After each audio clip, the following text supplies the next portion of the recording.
Have you ever wondered how to transition from doing your art as a hobby to actually doing it as a business? Lots of people have that question.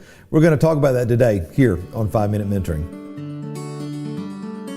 Have you ever wanted to have someone in your life who you could ask real questions about your art, your business, and even your walk with the Lord? Well, that's exactly what we do every Friday here on 5 Minute Mentoring, where I answer one question from one of my awesome podcast listeners in order to help you start really thriving as the artist you know God created you to be. Well, hey, my friend, I'm so glad that you're with me today. Listen, I love answering questions from my podcast listeners, from people on Facebook, people on our email list. And I got a couple of questions the other day. Actually, they were kind of the same question. One was from Erica and one was from Matt. Matt's actually a filmmaker. Erica is actually a teacher, single mom, and both of them, Matt's kind of working a job over here as a filmmaker, doing films for other people. Erica is a visual artist. She's doing her work as a hobby, but would love to get out of teaching and kind of transition. And so the question is, how do I do that? How do I get from doing this as a hobby to actually something that I can start to make a living with? Well, when I talk about this, especially in the mentoring program and as I teach in it in my books and that sort of thing, I talk about it in the concept, you may have heard me say this before, I call it the bridge.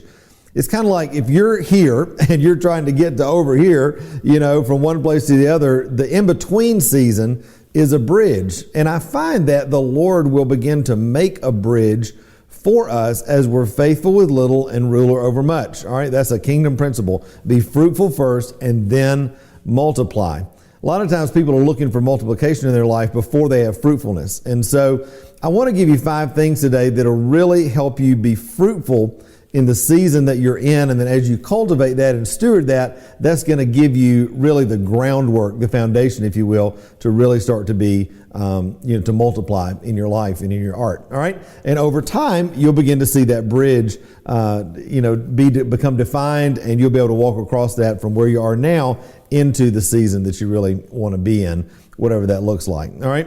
So the first thing I would say, if you are wanting to go from hobbyist or emerging artist into being a part-time, full-time artist, doing it more seriously, the first thing you got to have is, number one, you've got to be creating a body of work, all right, at a level of mastery, all right? That is super duper important, all right? Because nobody wants subpar work. Nobody wants, beginner's work that's going to be, when you're expecting it to be paid really well for it. You've got to be developing your skills and you've got to be developing your artistic work in a way that's going to be out of excellence, in a place that is, there's a demonstrable mastery in what you're doing. I think about me, I spent 15 years doing my baskets, just as a hobby. But what was that doing? It was building skill. It was building a unique voice. And by the time I was ready to actually take it into part-time and then full-time business, I had done the work.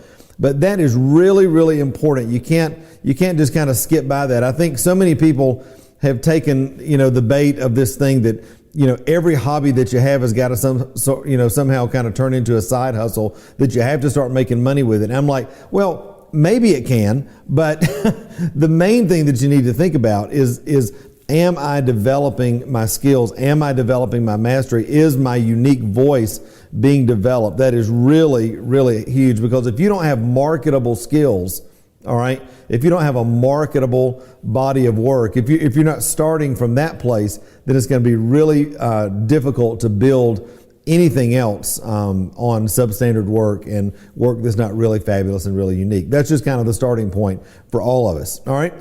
Number 2, I would say you've got to have a marketing engine that is regularly bringing you clients. All right. That's what I talk about a lot when I'm talking about building your brand and your business. You may have heard me say this before on the podcast or in a book or whatever, but your business is like a vehicle. It's what takes your work to market. And so if you don't have a business and a marketing engine that is working to help you not only get clients, but also identify clients on a regular basis, through your social media, through your website, through email marketing, through doing launches, through teaching and interviews and all the things that you have to be doing in what I call a Parthenon model of marketing, then you're not going to have what you need to actually step again from where you are now just as a hobbyist into what you want to do as a part-time or full-time artist. So building that marketing engine is really, really key. All right. Number 3, then, you've got to have the time and the expertise and the space to be able to create work. So many artists have this kind of, fluffy kind of dream out there of, I want to be an artist. And I'm like, well, tell me about your studio practice. Well, they don't have one. If you don't have a studio practice, if you don't have a designated space, and I'm not saying it's got to be 3,000 square foot, loft studio in New York City. I'm just saying it's got to be somewhere. I mean, for me, I made baskets on my back porch for years. And then when we moved to Asheville, I finally graduated to a shed. And I was like, I got a shed. I mean, this was so awesome. All right. But I was, again, faithful with little, ruler over much. That's how you grow in the kingdom. And so you've got to make sure in your schedule and in your space allocation that you're giving yourself the time and the space to really focus on your work. Again, otherwise it just kind of gets pushed to the background and it doesn't get, the priority of what you're trying to do doesn't get reflected in how you've allocated your time and space. So you got to have the time and the space, and again, that expertise, that level of mastery in creating work. All right. Number 4, this is huge, and this is something that grows, again, as you nurture it, all right, but a demonstrated revenue stream. If you're wanting, I hear people all the time, I want to quit my job and be an artist. Well, okay, hold on. We can get you there, and we do that all the time in the mentoring program, but the thing you got to watch is that do you have and have you developed and are you nurturing a demonstrated revenue stream in your life? I know for me, when I started getting serious about doing my work, I started adding shows to my schedule, adding some galleries, adding wholesale accounts. That allowed me to begin to build a demonstrated regular revenue stream. And as I began to do more and my reputation began to grow, that grew to a place then where eventually I could get a studio, where eventually I could quit my job, where eventually I could build a practice, an art practice that would bring in a regular stream of income over the course of a year. And that's how I had, the ability to be able to step out and do that. I'm also a big believer in multiple streams of income, which I practice myself and also encourage artists to do. But whatever it is, if you're going to step out as an artist financially, you've got to have and build. All right, nobody's going to give it to you. You got to build a demonstrated revenue stream for yourself.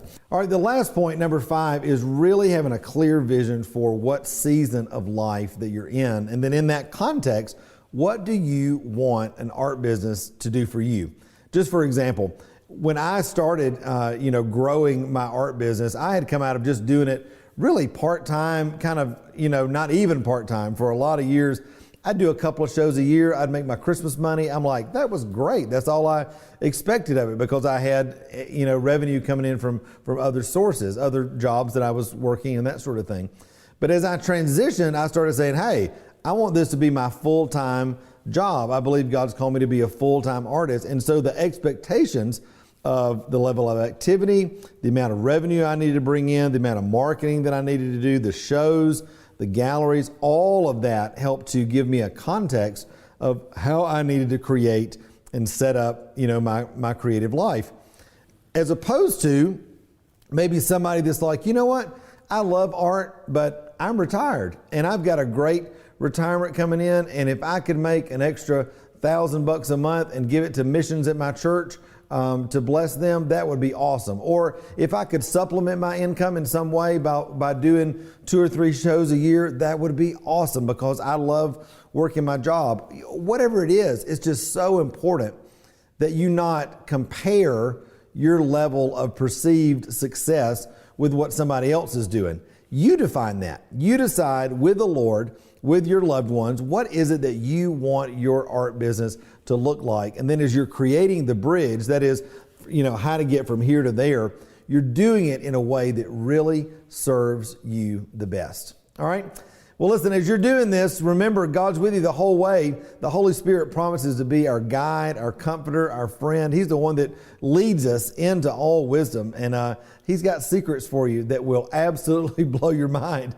He's got divine appointments for you, intersection points, all along that journey that are going to take the loaves and fishes, if you will, that you bring to the journey and absolutely exponentially multiply them beyond anything that you could ask or imagine. That's life in the kingdom.